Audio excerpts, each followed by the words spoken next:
तीसरा आता है, ये बहुत कम बच्चों को पता होता है इसके बारे में, वोकेटिव केस क्या होता है। जैसे कभी कभी हम लोग बुलाते हैं ना, राज सुनो तुम ये काम कर दो।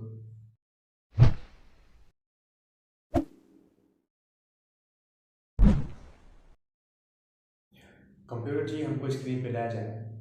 Hello students, welcome to my YouTube channel वाइडल इंग्लिश ग्रामर, जहाँ पे आप इंग्लिश सीखते हैं बेसिक टू हाई। आज हम लोग की नाउन की 5th क्लास है, तो जिन लोगों ने पहले के पार्ट नहीं देखे हैं वो लोग पहले के पार्ट जरूर जाके देख लें, जिससे आपको बेटर तरीके से समझ में आए कि यहाँ पे पढ़ाई क्या जा रहा है। ठीक है, चलिए बिना टाइम वेस्ट किए हुए क्लास शुरू करते हैं। Let's start.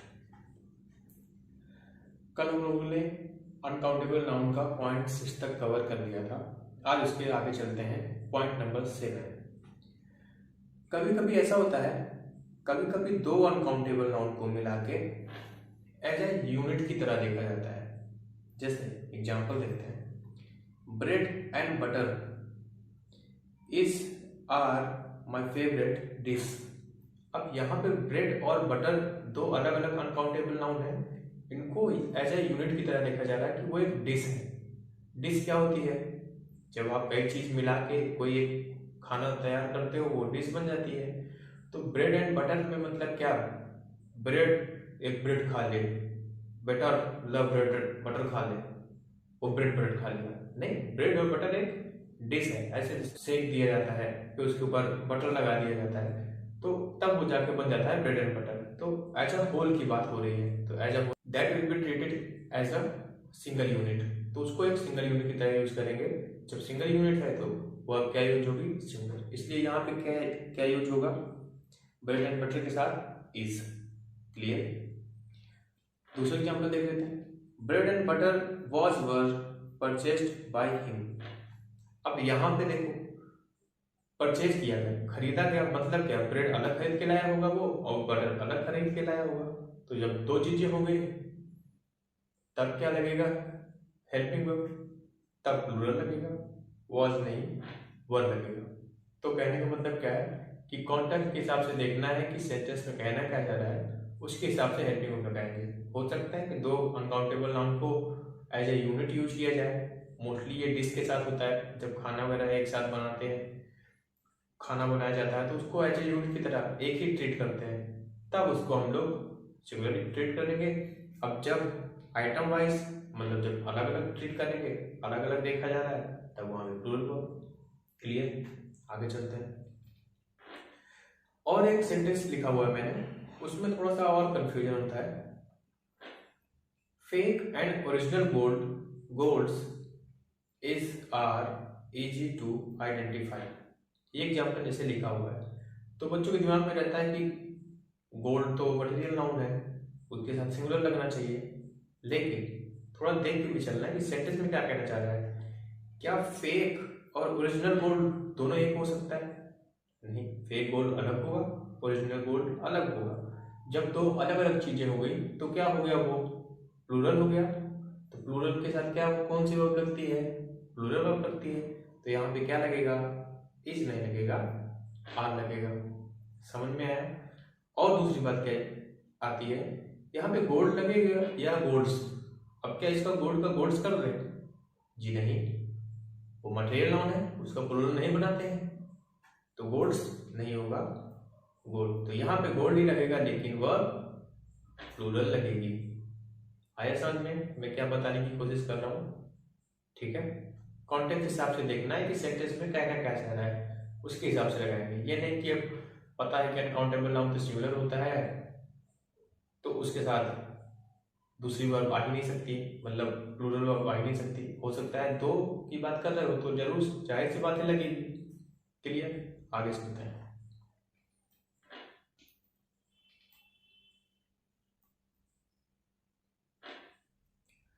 यहाँ पे अनकाउंटेबल नाउन खत्म होता है। खत्म क्या होता है? मतलब उसके जो पार्ट्स हैं वो खत्म होते हैं, जितने पॉइंट्स हमको समझने थे। अब हम लोगों ने अलग अलग करना देख लिया है कि अनकाउंटेबल नाउन और काउंटेबल नाउन क्या होते हैं, कैसे होते हैं, क्या उनके फीचर्स होते हैं। अब ये एग्जांपल्स हैं, आप लोग वीडियो पॉज करिए और ट्राई करिए इसमें से ये आइडेंटिफाई करने के लिए कि कौन सा अनकाउंटेबल है और कौन सा काउंटेबल है। ठीक है, अब मैं कराता हूँ। पहला वर्ड है एडवाइस। एडवाइस क्या है, क्या देख सकते हो आप? नहीं, अनकाउंटेबल नाउन। और एडवाइस से जुड़ा एक वर्ड होता है एडवाइस, जिसमें लास्ट में एस ई होता है। ठीक है, तो जिसमें एस ई होता है वो होता है वर्ब की तरह यूज होता है, और जिसमें एडवाइस सी ई वाला होता है वो एज अ नाउन की तरह यूज होता है। ठीक है, जहां वर्ड्स में ऐसे कंफ्यूजन आते रहेंगे मैं वो बताता जाऊंगा बीच बीच में। क्लियर? इंफॉर्मेशन क्या है? इन्फॉर्म, इन्फॉर्म वर्ड से बना है। इन्फॉर्म क्या होता है? वर्ब होती है। तो मैंने बताया था रूट वर्ड में सफिक्स जुड़ेगा तो मोस्टली जो नाउन बनता है वो कौन सा बनता है? Abstract noun. और अब्स्ट्रैक्ट नाउन कौन सा होता है? Uncountable noun. क्लियर? तो इन्फॉर्मेशन क्या हुआ? Uncountable noun. इसी तरह शुगर देख लीजिए, material noun, uncountable noun. Rice uncountable, water uncountable, milk uncountable, सब क्या है? मटेरियल नाउन है, और मटेरियल नाउन तो अनकाउंटेबल में आता है। ठीक, पोएट्री देख लेते हैं, ये थोड़ा कंफ्यूजिंग हो सकता है। पोएट्री मतलब होता है कि हर लेखक का एक अपना लहजा होता है।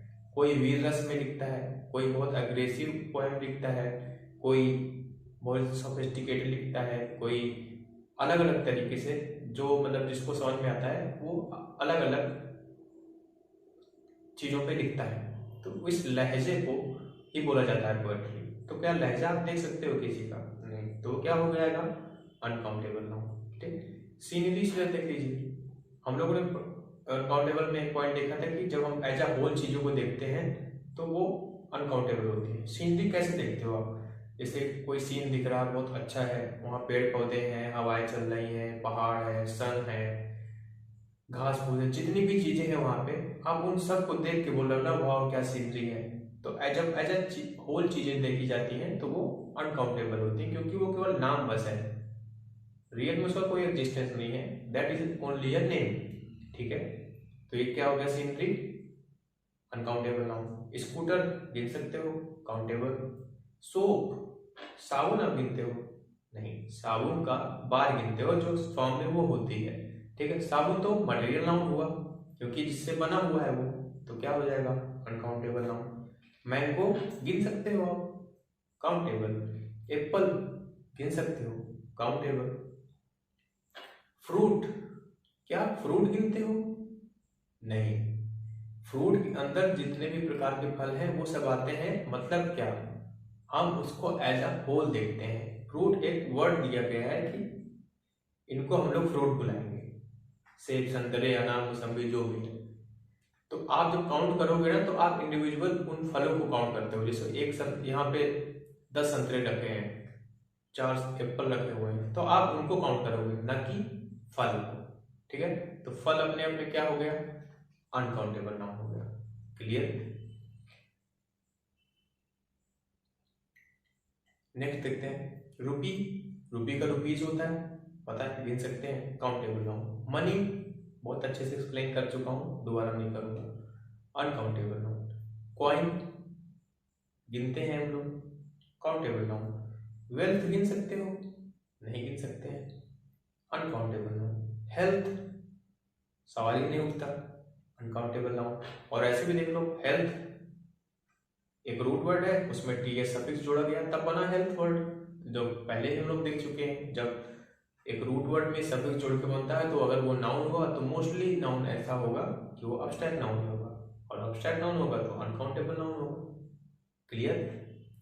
Furniture most confusing word. लोगों बच्चों को लगता है कि ये मटेरियल नाउन होता है फर्नीचर। नहीं, फर्नीचर वर्ड बना हुआ है फर्निश वर्ड से, और फर्निश का मतलब होता है कि किसी चीज को डेकोरेट करना, किसी चीज को, किसी रूम को सजाना। तो उसमें जो भी चीजें यूज होती हैं, आने वाली चीजें हैं, उनको एक साथ देखा जाता है तो उसको फर्नीचर बोलते हैं। उसमें टेबल कुर्सी मेज पर्दे जो भी चीजें हैं सब आ जाते हैं। ठीक है, तो फर्नीचर एक केवल वर्ड हुआ जब हम एज अ होल कुछ चीजों को देखते हैं तो वो क्या हुआ? पहली बात अब्स्ट्रैक्ट नाउन हुआ, और जब अब्स्ट्रैक्ट नाउन हुआ तो अनकाउंटेबल नाउन हुआ। क्लियर? अटेंशन देख सकते हो? नहीं, अनकाउंटेबल नाउन। ब्यूटी फील की जा सकती है, uncountable noun. Bravery uncountable. Air uncountable. Agriculture uncountable. Atmosphere as a whole देखते हैं किसी चीज को, यहाँ पे इतना थोड़ी नहीं कि इतना सा एटमॉस्फेयर देखिए। एटमॉस्फेयर मतलब आप किसी भी चीज को ठंड लगती है तो पूरा एटमॉस्फेयर एज अ होल देखा जाता है, तो क्या हुआ वो अनकाउंटेबल। ब्लड मटेरियल नाउन, कभी सुना आपने एक एक खून दो खून, नहीं। 1 यूनिट 2 यूनिट इस तरह सुना होगा आपने, तो आप यूनिट को काउंट कर रहे हो, ठीक है, जिससे मेजर करते हो ब्लड को, आप ब्लड को नहीं काउंट कर रहे हो। ब्लड मटेरियल नाउन है, ठीक, तो अनकाउंटेबल नाउन हुआ। ब्रेड, आप ब्रेड की स्लाइस को गिनते हो, ना कि ब्रेड को। ब्रेड तो मटेरियल नाउन है, जिससे हम लोग कुछ बनाते हैं, वो मटेरियल नाउन हुआ। मटेरियल नाउन अनकाउंटेबल नाउन में आता है। क्लियर। लाफ्टर, लाफ वर्ड से बना है, लाफ मतलब हंसना, वही वाला कॉन्सेप्ट लगा दीजिए। Root word suffix equal to abstract noun, abstract noun मतलब अनकाउंटेबल नाउन। मशीनरी, ये कंफ्यूजन हो सकता है। मशीनरी बोलते हैं जहां पे बहुत बड़ा सेटअप कई मशीनों को लगाया गया हो, और उसी को हम लोग बोल देते हैं मशीनरी। तो हमने एज अ होल देखा, जैसे ही एज अ होल कोई चीज को देखते हो आप और अलग से उसको नाम दे देते हो, तो क्या हो जाता है अब्स्ट्रैक्ट नाउन, और अब्स्ट्रैक्ट नाउन बन गया तो अनकाउंटेबल नाउन हो गया। Clear. Childhood uncountable, coffee uncountable, material noun है तो अनकाउंटेबल। डिटर्मिनेशन, डिटरमाइन वर्ड से बना हुआ है, वही concept, root word suffix equal to abstract noun, uncountable noun. Energy uncountable. Enjoyment, enjoy word से बना है, अनकाउंटेबल। तो देखिए कितनी आसानी से हम ये देख ले रहे हैं कि कौन सा वर्ड काउंटेबल है, कौन सा वर्ड अनकाउंटेबल है, और ये बहुत हेल्प करता है हमारी हेल्पिंग वर्ब को लगाने में, क्योंकि कंफ्यूजन आते हैं कुछ वर्ड्स को देख के कि सीनरी के साथ क्या लगाएं, इज लगाएं या आर लगाएं, पोएट्री के साथ क्या लगाएं, इज लगाएं या आर लगाएं। तो ये जब अनकाउंटेबल है तो अनकाउंटेबल के साथ सिंगुलर वर्ड लगेगी। ठीक है, आगे चलते हैं।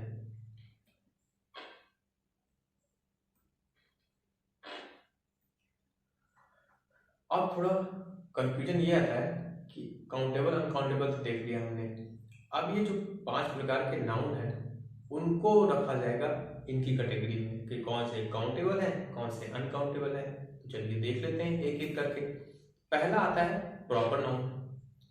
प्रॉपर नाउन किस में आएगा, सोच के देखो आप लोग, काउंटेबल में या अनकाउंटेबल में। जैसे कि एग्जांपल लिखा हुआ है Ajay is my best friend, तो यहाँ पे अजय क्या है, प्रॉपर नाउन। प्रॉपर नाउन मतलब किसी एक पर्टिकुलर का नाम, जैसे ही वो पर्टिकुलर चीज हो जाती है वो प्रॉपर नाउन हो जाती है। ठीक है, तो वो क्या हुआ, काउंटेबल होगा या अनकाउंटेबल होगा। तो जैसे हम लोगों ने देखा था कि कुछ चीजों का काउंटिंग पॉसिबल ही नहीं है। अब एक अजय तो आप बोल नहीं सकते हो, अगर किसी एक इंसान का नाम आपने अजय बोल दिया तो वो उसके जैसा केवल एक ही इंसान है, तो वो पर्टिकुलर हो गया ना, तो फिर उसका सिंगुलर प्लूरल पॉसिबल ही नहीं है। तो प्रॉपर नाउन क्या हुआ, अनकाउंटेबल नाउन हुआ। क्लियर। लेकिन कभी कभी हम लोग ने देखा होगा जैसे there are few Ajays in our class, मतलब मेरी क्लास में 5 लड़के हैं जिनका नाम अजय है, अजय नाम के 5 लड़के हैं। अब यहाँ पे तो सर प्लूरल बना दिया आप अजय का, तो यहाँ पे हम लोग पहले भी डिस्क्राइब कर चुके हैं जब proper noun as a common noun use होता है, तो यहाँ पे अजय किस तरह यूज हुआ है, कॉमन नाउन, क्योंकि प्रॉपर नाउन होता तो उसका तो पॉसिबल ही नहीं था ना प्लूरल बनाना। यहाँ तो 5 अजय हो गए, तो उनका फीचर्स क्या है कि उनका नाम अजय है। We are talking about the name not the person. ठीक है, तो यहाँ नाम की बात हो रही है, तो जब एक से ज्यादा हो गए तो वो वहां पे वर्क कैसे करेगा, कॉमन नाउन की तरह। क्लियर। तब कहने का मतलब क्या है कि proper noun used as a common noun तब वो काउंटेबल की कैटेगरी में आ जाता है, और जब वो ऐसे सिंपल केवल प्रॉपर नाउन है तब वो अनकाउंटेबल की कैटेगरी में आएगा। क्लियर। चलिए नेक्स्ट हम लोग के पास आता है कॉमन नाउन। कॉमन नाउन तो जाहिर सी बात है, बॉय का बॉयज बनाते हैं, कैट कैट्स बनाते हैं, तो वो एक भी है और बहुत से भी है, तो काउंटेबल की कैटेगरी में आ गया। क्लियर, इसमें कोई कंफ्यूजन नहीं होना चाहिए। मटेरियल नाउन अभी हम लोग देख चुके हैं कि मटेरियल नाउन को काउंट किया नहीं जा सकता, केवल मेजर कर सकते हैं, तो अनकाउंटेबल में आया। अब्स्ट्रैक्ट नाउन, उसको भी आप मेजर नहीं कर सकते, केवल मेजर कर सकते हो, काउंट नहीं कर सकते हो। ऑनेस्टी, ब्रेवरी, ये सब कैसे काउंट करोगे? नहीं, तो अनकाउंटेबल में। ठीक है, ये वाला तो ईजी हो गया। थोड़ा सा कंफ्यूजन ये होता है कि कलेक्टिव नाउन में थोड़ा कंफ्यूजन ये आता है कि वो काउंटेबल है या अनकाउंटेबल। आइए वो देख लेते हैं। एक एग्जाम्पल लिखा हुआ है, brave a baby of the girls women's. औरतों के, लड़कियों के ग्रुप को बेबी कहा जाता है। ठीक है, तो अब यहाँ पे बेबी जब लिखा हुआ है, मान लो यहाँ पे 10 लड़कियों का ग्रुप था। ठीक है, अब मैंने 10 लड़कियां और भी जोड़ दी, इसमें 20 लड़कियों का ग्रुप हो गया।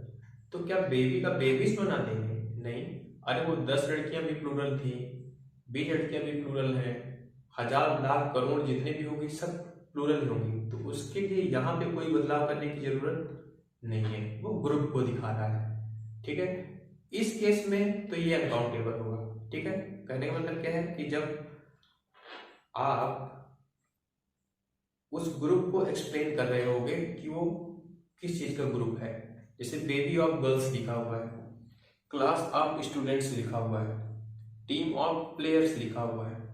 तो जब हमने एक्सप्लेन कर रहा हूं मैं, तो यहाँ पे फोकस किन चीजों पे है? वो ग्रुप जिसके बारे में बताया जा रहा है उनकी चीजों पे, ग्रुप उन चीजों पे फोकस है, तभी उनको लिखा गया है। नहीं लिखने की क्या जरूरत है? केवल बेबी बस लिख देते, केवल क्लास बस लिख देते, केवल टीम बस लिख देते। जब लिखा जा रहा है, उनको एक्सप्लेन किया जा रहा है, तो वहां पे हम लोग बात यहाँ कर रहे हैं, यहाँ फोकस हो रहा है, तो इनका प्लूरल नहीं बनेगा। ठीक है, तब ये अनकाउंटेबल की तरह ट्रीट होंगे। लेकिन जब हमको बताना, हो सकता है कि ऐसे बता रहे हैं, क्लासेस सुना होगा आपने, फैमिली का फैमिलीज हो जाता है, टीम का टीम्स हो जाता है। तो जब इंडिविजुअल ग्रुप की बात हो रही है, केवल उसको एक्सप्लेन नहीं किया जा रहा है कि वो किस चीज का ग्रुप है, तब हम लोग उसको काउंटेबल में ले सकते हैं। मतलब उसको काउंट भी किया जा सकता है। हो सकता है एक क्लास की बात हो रही हो सकता है बहुत सी क्लासेस की बात हो रही हो सकता है एक टीम की बात हो रही हो सकता है बहुत सी टीम की बात हो रही हो।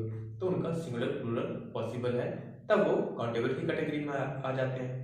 ठीक है, तो उसी पॉइंट को मैंने लिख दिया है यहाँ पे कि जब कलेक्शन फिर ऑफ लगा हो, ऑफ मतलब प्रीपोजिशन, और उसको हम लोग डिस्क्राइब कर रहे हो, एक्सप्लेन कर रहे हो कि वो ग्रुप किस चीज का है, तब तो वो केवल अनकाउंटेबल हो। ठीक है, लेकिन अगर विदाउट एक्सप्लेनेशन है, मतलब केवल वर्ड बस है, ग्रुप का नाम है डायरेक्ट, तब वो हो सकता है काउंटेबल, वो काउंटेबल होगा। मतलब हो सकता है सिंगुलर हो सकता है प्लूरल। क्लियर? बात समझ में आई? ठीक है, तो डिपेंड क्या करता है सिचुएशन पे कैसा है। तो कलेक्टिव नाउन काउंटेबल भी ट्रीट हो सकता है और अनकाउंटेबल भी ट्रीट हो सकता है। क्लियर? चलिए आगे चलता है।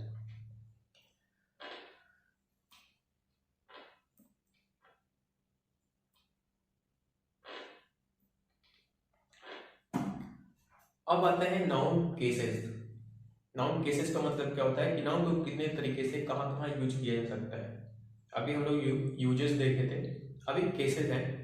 ये थोड़ा सा डिफरेंट है कि इसमें और केसेस आ जाते हैं। ठीक, होते तो 8 होते हैं, लेकिन हम लोग को पढ़ना जरूरी है केवल 4। ठीक है, तो आइए वो देख लेते हैं। पहला केस होता है नॉमिनेटिव केस, जिसको हम लोग बोलते हैं सब्जेक्टिव केस बोलते हैं। ठीक, noun used as a subject. जब नाउन को हम लोग सब्जेक्ट की तरह यूज करते हैं, तब वो क्या हो जाता है? Nominative case. ये हम लोग बहुत अच्छे से पढ़ चुके हैं। जैसे राम इज गोइंग। ठीक, तो राम यहाँ पे क्या है? सब्जेक्टिव केस है। ये हम लोग अभी देख चुके हैं, तो इसको हम लोग अभी नाउन के चैप्टर में इतना नहीं जरूरी है। ये मेन जरूरी होता है प्रोनाउन के चैप्टर में, तो वहां पे पढ़ेंगे। ठीक है, तो नाउन को एज अ सब्जेक्ट यूज किए तो सब्जेक्टिव केस हो गया। एक्यूजेटिव केस होता है दूसरा नंबर, और इसको हम लोग बोलते हैं ऑब्जेक्टिव केस भी, क्योंकि जब नाउन यूज होता है एज अ ऑब्जेक्ट की तरह। जैसे एक वर्ब होती है, वर्ब का एक सब्जेक्ट होता है और उसका ऑब्जेक्ट हो सकता है। ठीक, दूसरा यूज क्या देखा था हम लोगों ने कि हो सकता है प्रीपोजिशन हो और उसका भी ऑब्जेक्ट हो। ऑब्जेक्ट दो तरीके के हो सकते हैं, या तो वर्ब का ऑब्जेक्ट होगा या तो प्रीपोजिशन का ऑब्जेक्ट होगा। तो वो केस कौन सा होगा? एक्विजेटिव केस या ऑब्जेक्टिव केस। क्लियर? ये भी हम लोग पढ़ चुके हैं। तीसरा आता है, ये बहुत कम बच्चों को पता होता है इसके बारे में, वोकेटिव केस क्या होता है। जैसे कभी कभी हम लोग बुलाते हैं ना, राज सुनो तुम ये काम कर दो, करण सुनो जरा, तो हम लोग क्या करते हैं, टू एड्रेस समवन, जब किसी को एड्रेस कर रहे होते हो, जब किसी को संबोधित कर रहे होते हो, तो हम लोग क्या बोलते हैं, पहले बोलते हैं उसका नाम, फिर पॉज लेते हैं, फिर आगे का सेंटेंस बोलते हैं। तो उसमें डिफरेंस क्या होता है थोड़ा सा देख लेते हैं। जैसे वैदेही डू दिस वर्क और वैदेही डज दिस वर्क, दो सेंटेंस लिखे हुए हैं, डिफरेंस क्या है, एक में ये वोकेटिव केस है, एक में ये सब्जेक्टिव केस है, या नॉमिनेटिव केस बोल लो, ठीक है। डिफरेंस देखिए कहाँ पे आया, इस वर्ब में, यहाँ पे डज लगा हुआ है, यहाँ पे डू लगा हुआ है। यहाँ डू लगने का रीजन मैं बता देता हूं। आप लोगों ने इंपरेटिव सेंटेंस सुना होगा, गो देयर, कम हियर, तो उसमें एक हिडन सब्जेक्ट होता है यू, यहाँ पे हिडन सब्जेक्ट यू है, ठीक है। तो यहाँ पे यू के हिसाब से लगा हुआ है डू, ठीक है। और यहाँ पे ये सब्जेक्ट खुद है वैदेही, तो वैदेही लगा हुआ है, तो नाम के हिसाब से डज लगा दिए। अभी डिफरेंस समझ में आ रहा है। यहाँ पे सब्जेक्ट क्या है, हिडन सब्जेक्ट यू है, इस वजह से डू लगाया गया है, एस या यस नहीं लगाया। यहाँ पे सब्जेक्ट ये खुद है, तब उसके हिसाब से डू या डज लगाया गया है, ठीक है। जैसे एक एग्जाम्पल और लिखा है, गॉड हेल्प मी, गॉड मेरी मदद करो, और फिर बोला गया गॉड हेल्प मी, भगवान तुम मेरी मदद करो, तो यहाँ पे क्या लगा हुआ है, हेल्प, और यहाँ पे हेल्प्स। ये डिफरेंस समझ में आ रहा है आपको। यहाँ पे सब्जेक्ट क्या है, गॉड है, यहाँ पे सब्जेक्ट क्या है, यू है, उस वजह से हेल्प लगाया गया है। क्लियर। तो पहला हो सकता है एग्जाम्पल आपसे ये पूछ ले आइडेंटिफिकेशन में कि बताओ इसमें वोकेटिव केस कौन सा है, सब्जेक्टिव केस कौन सा है। दूसरा हो सकता है सब्जेक्ट वर्ब एग्रीमेंट का क्वेश्चन बन सकता है कि वैदेही के बाद उसने यहाँ पे डज लगा के दे दिया, सेंटेंस गलत हो जाएगा, ठीक है, क्योंकि उसका सब्जेक्ट क्या है, यू है, और यहाँ पे ये क्या है, वोकेटिव केस है, ठीक है। ये भी पता होना जरूरी है। और इसका तीसरा यूज हम लोग पढ़ेंगे नरेशन के चैप्टर में, काफी आएगा। एक एग्जांपल दे देता हूँ, जैसे ये लिखा हुआ है, Raj said Karan you do this work, ऐसा बना है, तो राज टोल्ड करण दैट, और यू के हिसाब, ये यू करण के हिसाब से चेंज हुआ, ही, कैन का पुट हो गया डू दैट जॉब। जिन लोग को नहीं आता है अभी नरेशन, वो लोग इस पे ध्यान रखें, मैं इसलिए एग्जांपल दिया हूँ, इसका यूज नरेशन में भी होगा, वहां पे काफी अच्छे तरीके से पता तो हो आपको कि वोकेटिव केस क्या होता है, तब तो आप बना पाओगे उसका ना, तो इसका जरूरत हम लोग को नरेशन में पड़ेगी। क्लियर, आगे चलते हैं। तो vocative case clear. Next topic देखते हैं। Fourth and most important case is genitive case, और इसको हम लोग पजेशन केस भी, पजेसिव केस भी बोलते हैं, क्योंकि इसमें पजेशन की बात होती है, अधिकार की बात होती है। जैसे राम की किताब, मेरा भाई, वैदेही का भाई, वैदेही की बहन, ठीक है। तो जब अधिकार की बात होगी तो वहां पे यूज होता है जेनेटिव केस। अब उसमें जेनेटिव केस कैसे दिखाए जा सकते हैं, उसके दो तरीके हैं।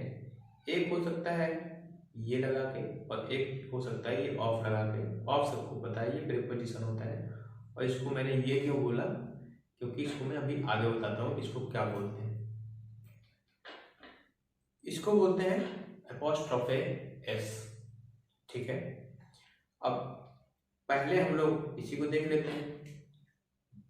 कहने का मतलब क्या है कि एक जेनेटिव केस होता है जिसको पजेसिव केस भी बोलते हैं हम लोग, उसमें दो तरीके हैं, एक एपोस्ट्रोफे एस लगा के आप बना सकते हो, दूसरा ऑफ की मदद से बना सकते हो।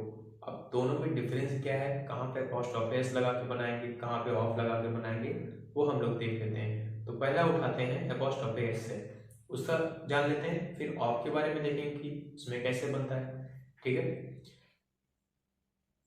पहला केस, मान लो राहुल मुझे बताना है कि राहुल की बहन, तो राहुल लिख दिया हमने, ये अपोस्ट्रोफी एस लगाया और उसमें आगे लिख दिए सिस्टर। ठीक है, तो कहने का मतलब क्या है कि पहले हमने नाउन लिखा, फिर अपोस्ट्रोफी एस लगाया ये बताने के लिए कि अधिकार बताने के लिए, और फिर पोजीशन लिख दिया जिस पे अधिकार है। ठीक है, तो राहुल का दिया किस पे, बहन, राहुल की बहन। राहुल का पेन, मान लो बोलना है राहुल, राहुल्स पेन। ठीक, नाउन हुआ, अपोस्ट्रोफी एस लगा दिए और एन जिसपे, तो पेन जिसपे पोजीशन। क्लियर, पहला तो ऐसा हो गया।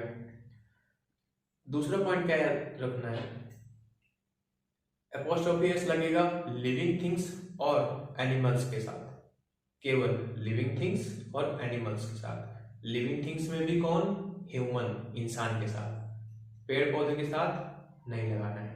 ठीक, आप ट्रीज, लीफ नहीं लिख सकते हो।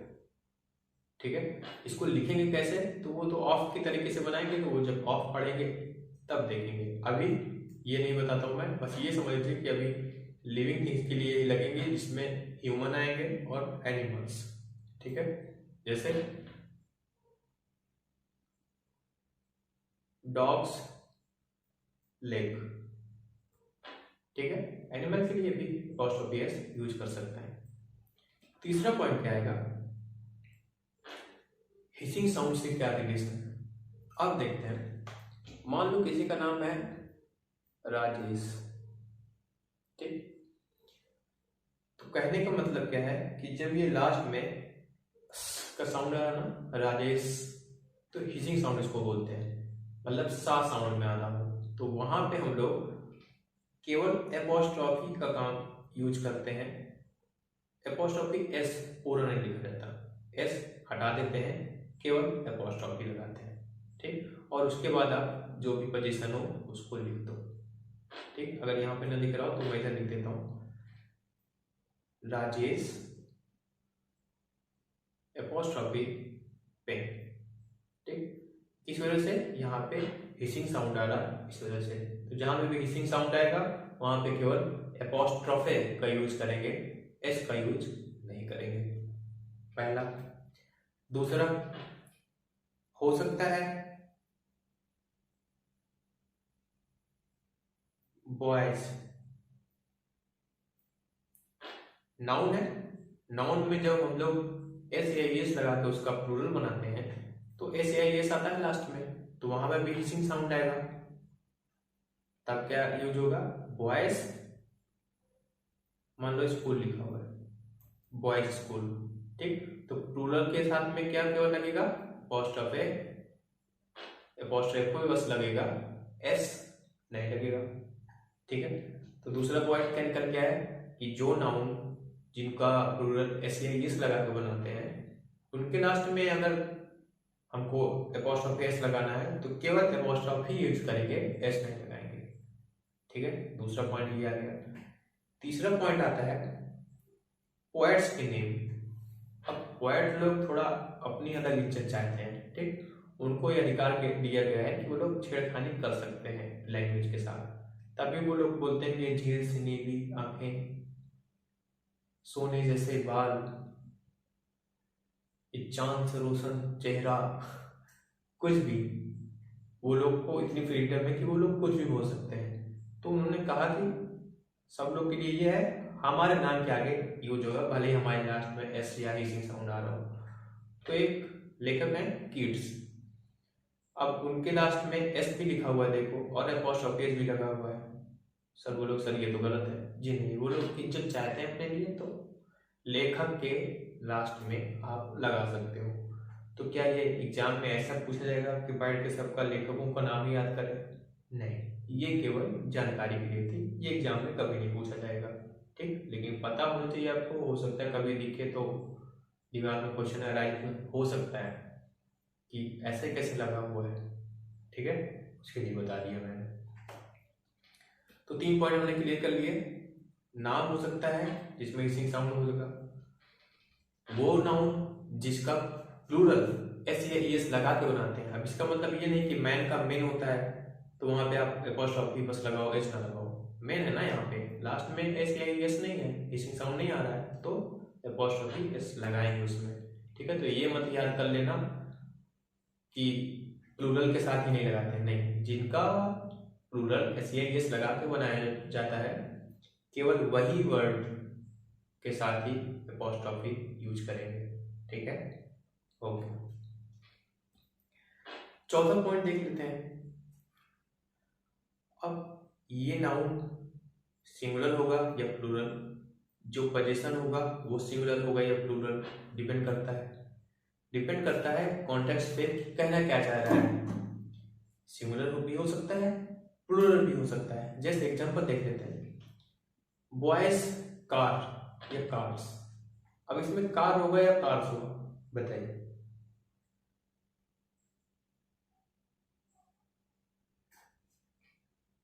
लड़कों की हो सकता है एक कार हो सकता है बहुत सी कार हो, दोनों पॉसिबल है। क्लियर हो गया? तो मतलब कार भी आ सकता है, कार्स भी आ सकता है। दूसरा देख लो, बॉयज कार। अब बहुत से लड़के हैं, उनकी एक कार भी हो सकती है, बहुत सी कार भी हो सकती है। हो सकता है कि बहुत लड़कों ने पैसे मिला के एक कार खरीदी है, तो एक सिंगुलर कार भी हो सकती है, और अलग अलग तो हो ही सकती है। ठीक, दोनों सही है, दोनों हो सकते हैं। बट हमेशा याद ये रखना है कि अगर वो अनकाउंटेबल नाउन होगा, वहां पे मैंने प्लूरल नहीं करने चले जाना है। जैसे बॉयज गोल्ड या गोल्ड्स, बॉय गोल्ड। अभी यहाँ पे सिंगुलर बॉय है तो यहाँ पे क्या गोल्ड हो सकता है या गोल्ड्स? सर बोलोगे गोल्ड्स नहीं हो सकता है सर, केवल गोल्ड होगा, क्योंकि गोल्ड का प्लूरल नहीं बनता है, because that is uncountable noun. यहाँ पे देखो बॉयज, बहुत से बॉयज हो गए, तो क्या इसको गोल्ड का गोल्ड्स करते हैं? जी नहीं, यहाँ पे वही चीज, अनकाउंटेबल नाउन का प्लूरल नहीं बनता है, तो गोल्ड्स गलत है, केवल गोल्ड होगा। ठीक है, तो ये हमेशा याद रखना है कि अकॉर्डिंग टू द कॉन्टेक्स्ट देखना है कि उसमें कहना क्या जा रहा है। और दूसरी चीज देखना है, ध्यान देना है कि वहां पे अनकाउंटेबल नाउन तो नहीं है, नहीं तो उसका प्लूरल बनाने लगे हम लोग। क्लियर? नेक्स्ट चलते हैं।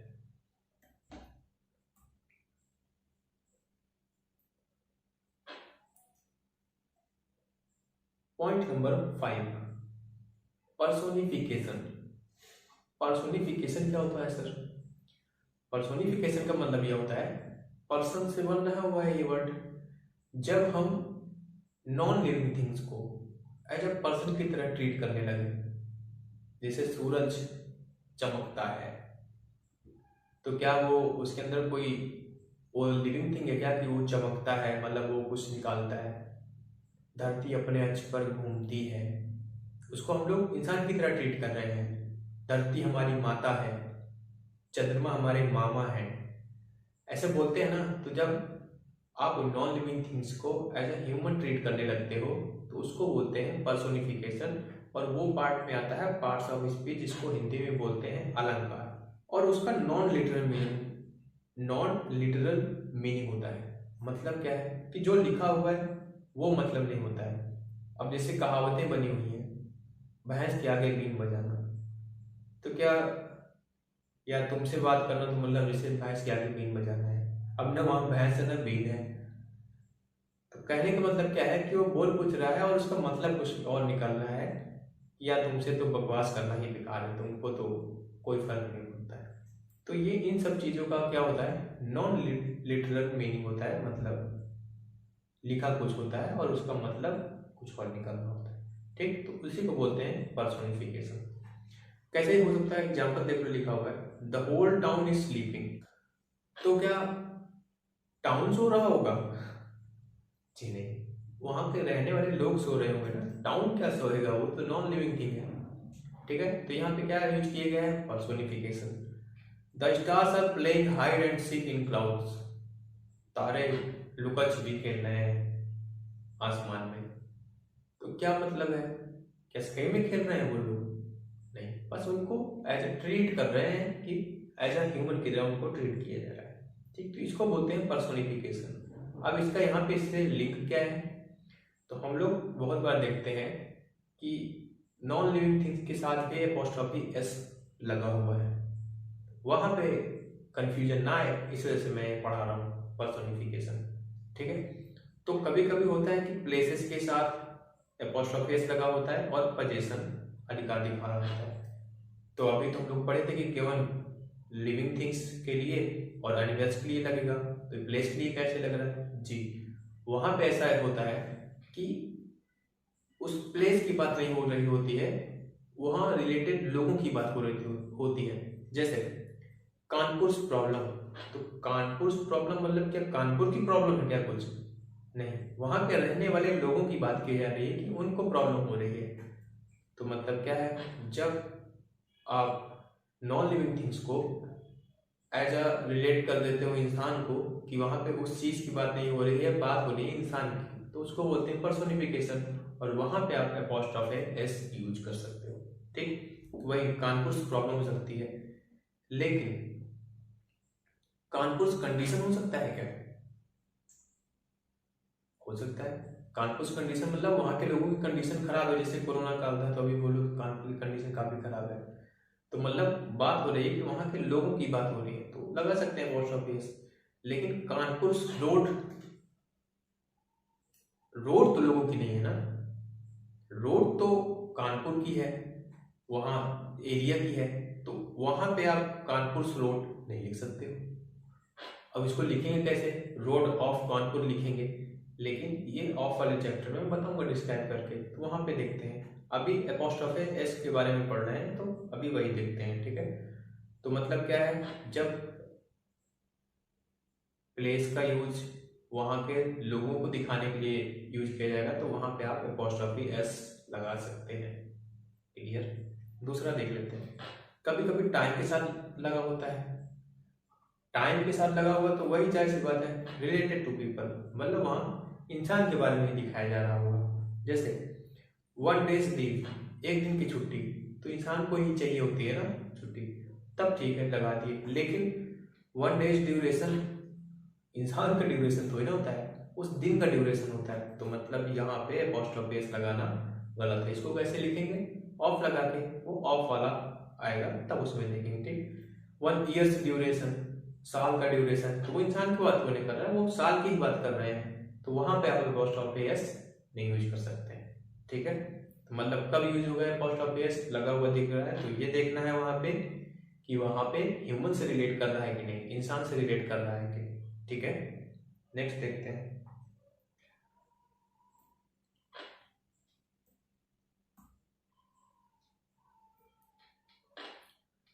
नेक्स्ट पॉइंट आता है हैवली बॉडीज। हो सकता है आपको जो आसमान में तैरती हैं चीजें उनके बारे में दिख सके, सन, मून, अर्थ, इन सब के बीच में भी लगता है ना। अब इनको इसलिए ट्रीट किया जाता है ह्यूमन, जैसे सन की रोशनी, सन्स रेज लिखा हुआ है, सन्स रेज। अब ऐसा माना जाता है कि आप अपने अंदर से निकाल के दिखाओ सन्स रेज, नहीं, उन पे उनका अधिकार है, ऐसे एज ए ह्यूमन की तरह ट्रीट किया जा रहा है उनको, इस वजह से उनके आगे लगा देते हैं। जैसे द अर्थ सरफेस, धरती की सतह, तो अब तो वो धरती की सतह ही है ना, तो उनको एज ए ह्यूमन की तरह ट्रीट किया जाता है कि हाँ उनको अधिकार दिखा सकता है, अधिकार दिखाया जा सकता है। ठीक है, तो आप हेवनली बॉडीज के बाद भी यूज कर सकते हो एपोस्ट्रोफी एस। क्लियर। और ईडियम एंड फ्रेजेस में यूज कर सकते हो। ईडियम फ्रेजेस क्या होते हैं, मुहावरे लोग बोलते हैं जिसको हिंदी में बोलते हैं। जैसे एक एग्जांपल लिखा हुआ है, at a stone's throw. At a stone's throw का मतलब क्या होता है कि पत्थर की दूरी, ये कहने का मतलब नहीं है। कहने का मतलब ये है कि मेरे घर बहुत पास में ही है, कहने का मतलब ये है। तो नॉन लिटरल मीनिंग, जहां पे पर्सोनिफिकेशन करोगे आप वहां पे उसका नॉन लिटरल मीनिंग ही निकलेगा, ओरिजिनल मीनिंग नहीं होगा, तो वहां पे आप लोग यूज कर सकते हो एपोस्ट्रोफी एस, क्योंकि वहां पे पर्सोनिफिकेशन हो रहा होता है, वहां पे किसी भी चीज को एज अ ह्यूमन ट्रीट किया जा रहा होता है। ठीक है, तो यहाँ पे क्या मतलब हुआ, एज ए स्टोन थ्रो। अब स्टोन बोलोगे सर ये तो पत्थर है, ये तो नॉन लिविंग थिंग है, इसके साथ कैसे लग गया, तो कहावतों में, इडियम्स, फ्रेजेस में यूज हो सकता है, ठीक है, क्योंकि जहाँ पे नॉन लिटरल मीनिंग होगा वहाँ पे। अब यहाँ पे एट ए स्टोन थ्रो मतलब पत्थर फेंकने का जैसा कोई सेंस नहीं है। इसका कहने का मतलब है कि बगल में ही जस्ट कि कहीं पत्थर फेंकोगे, जितना दूर जाता है ना पत्थर, उतना ही दूरी पे मेरा घर है तुम्हारे से, ठीक। तो ये कहावतों वगैरह में, लोकोक्तियाँ वगैरह में यूज हो सकता है अपोस्ट्रोफियस। क्लियर? और देख लेते हैं कंपाउंड नाउन के साथ कैसे यूज होता है अपोस्ट्रोफियस, वो देख लेते हैं। सन इन लॉ। अब सन इन लॉ पूरा एक कंपाउंड नाउन है, तो जाहिर सी बात है कि लास्ट में लगाएंगे अपोस्ट्रोफियस, ना कि यहाँ पे मत लगा देना। जैसे सन इन लॉ लिखा हुआ है तो सन्स इन लॉ लिख दो। देखो ये अपोस्ट्रोफियस का मतलब क्या होता है, वो अपने आगे वाले का अधिकार बताता है। तो यहाँ पे तो इन आ गया, गलत हो गया, इन पे थोड़ी ना अधिकार बता रहा है। इस वजह से एज अ कंपाउंड नाउन जब एज अ होल ले रहे हो पूरा, तो अपोस्ट्रोफियस कहाँ पे लगा, लास्ट में, और उस पे जो पोजीशन, मतलब पहले कंपाउंड नाउन लिखे, फिर अपोस्ट्रोफियस लगाए, फिर उसके बाद जिस चीज पे पोजीशन है उसको लिखिए। जैसे sons in laws car, sons in laws car, इन दोनों से कौन सा सही है, पहला वाला, ये वाला गलत है, बीच में नहीं लगाएंगे, ठीक है, लास्ट में ही लगाएंगे, क्योंकि अगर बीच में लगा देंगे तो वो इन कहाँ है, उस पर थोड़ी ना अधिकार दिखा रहा, अधिकार किस पे, कार पे है, तो लास्ट में लगाएंगे, ठीक है।